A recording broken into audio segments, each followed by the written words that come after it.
to DLIFLC's new podcast we're calling DLI Lingo. We're doing a 6-part series called Oh, the Places You Can Go with DLI. We'll be showcasing places DLI alumni have gone and things they've done since they graduated. Obviously, we want to talk about what language learning can do for your future, but mostly, this is a message of hope for our students. They're learning languages at an extremely fast pace, and it can be pretty stressful for them. So, this is what we have to say to you, DLI student drinking water from a fire hose. The language might not all make sense now. You might feel like you're drowning, but you're not alone. These are stories about people who felt like they were drowning too, but they kept at it and went on to have fantastic experiences, both in the military and after. If you keep pushing through, that could be you too. So don't give up. We're rooting for you.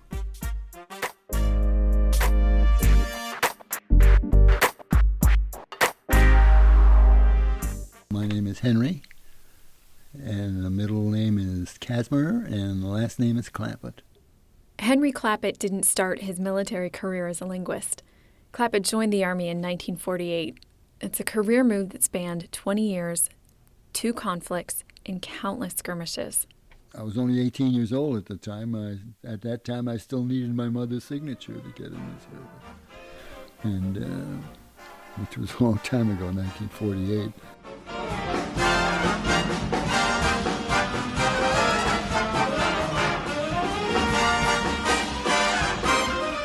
From his home in Carmel, California, Henry talked about his time in the service. It was predominantly infantry, but with a few twists and turns. I was in the ordnance for a while.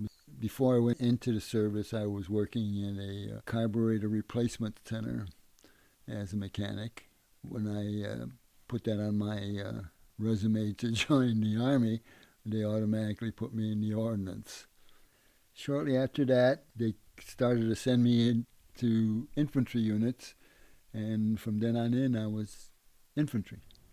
If you're keeping track, that means Henry was an infantryman during the Korean War, which started just 2 years after he joined. If you're doing the historical math, you'll notice he was still in when the Vietnam War started.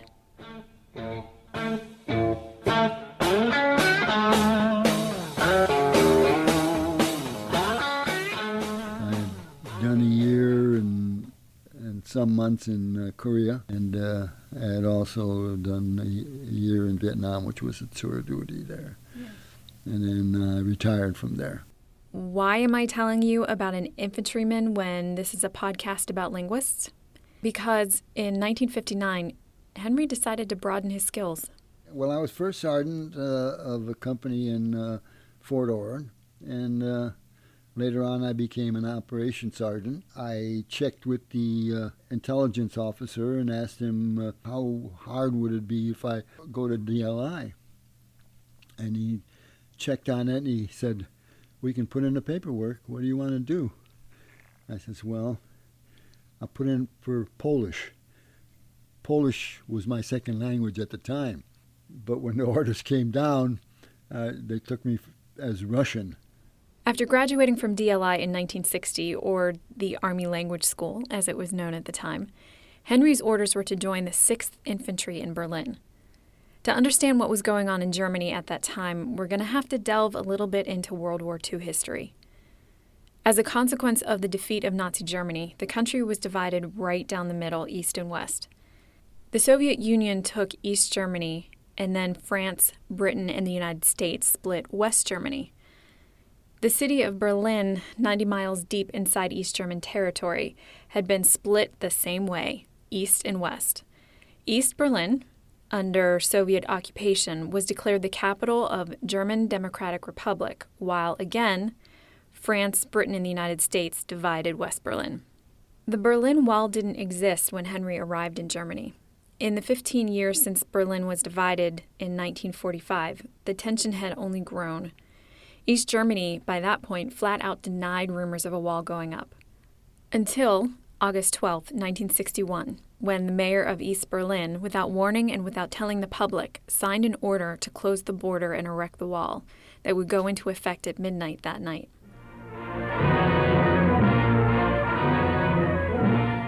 line of demarcation in the Cold War lies in Berlin.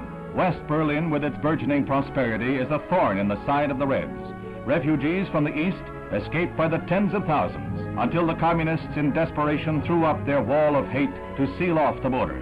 In a decade, more than 4 million East Germans fled their homes, causing a drain on communist Germany's economy that was called no longer tolerable. Their answer, the wall. The wall was just really almost an overnight thing. They were out there with just chunks of bricks and things like that, and cementing them together, and they just made little sections where people could go in and out. Yes, the Berlin Wall went up almost overnight, but there'd been signs of problems for East Berlin and the Soviets long before. You can't point to one thing and say this was the reason the Soviets kept people in Berlin. There are plenty of things that went into it, but one of the things we can say as the biggest contributing factor was the brain drain.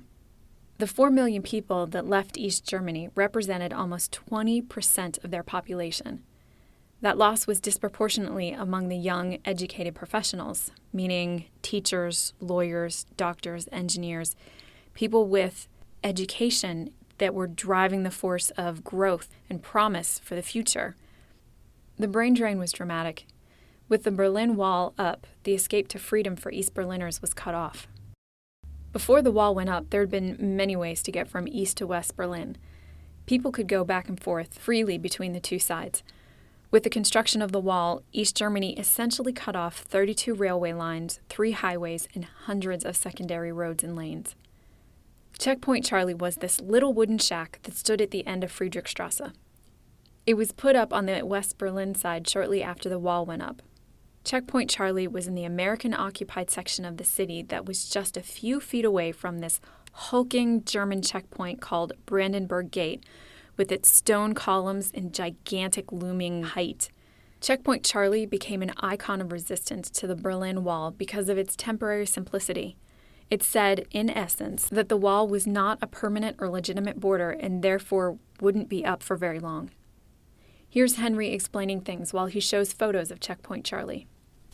At Checkpoint Charlie on the Berlin sector border of Friedrichstrasse, that was the name of the street here, Friedrichstrasse. And that was the only route that the Russians could use to come into Berlin. And it was manned by us.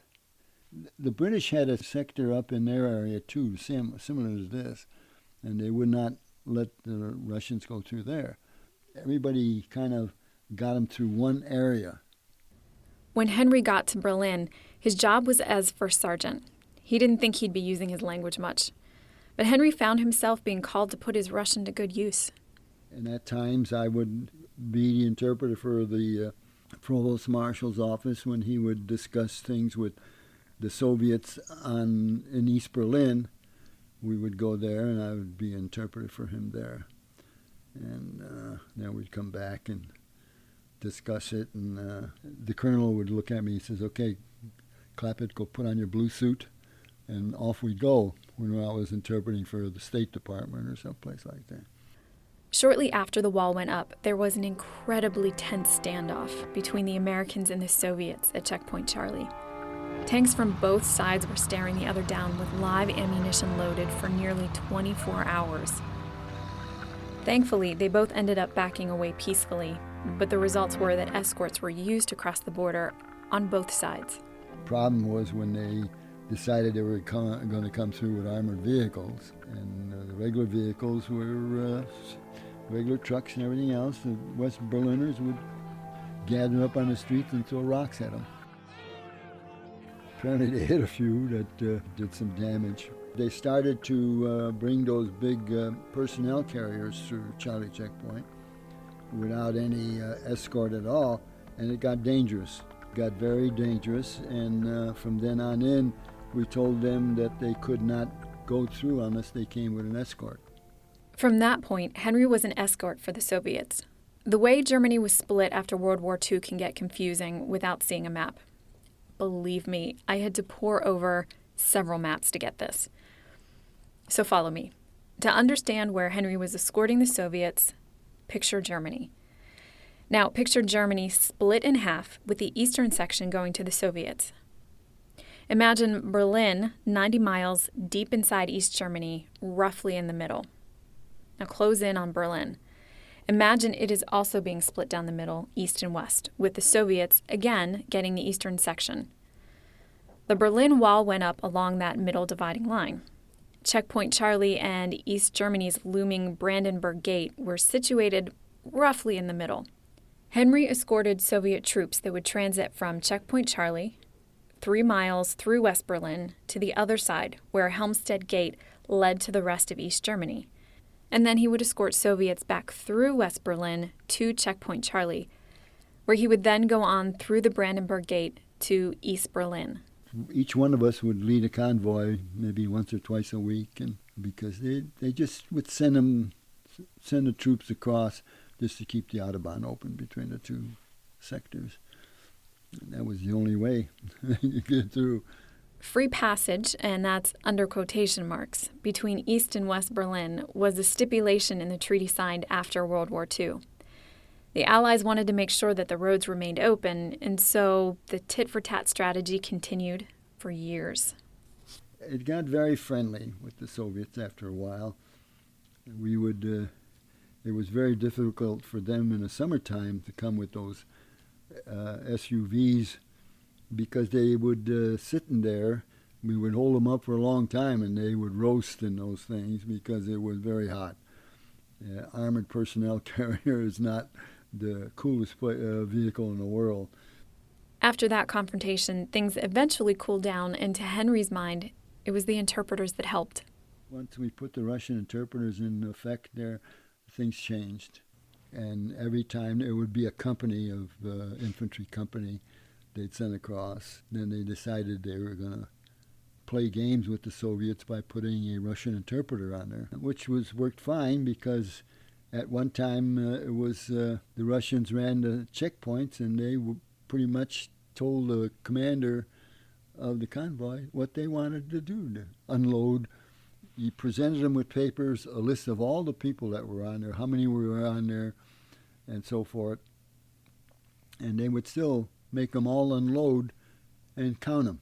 Once the Russian interpreters were there, they'd tell them, no, you got the paperwork, that's it.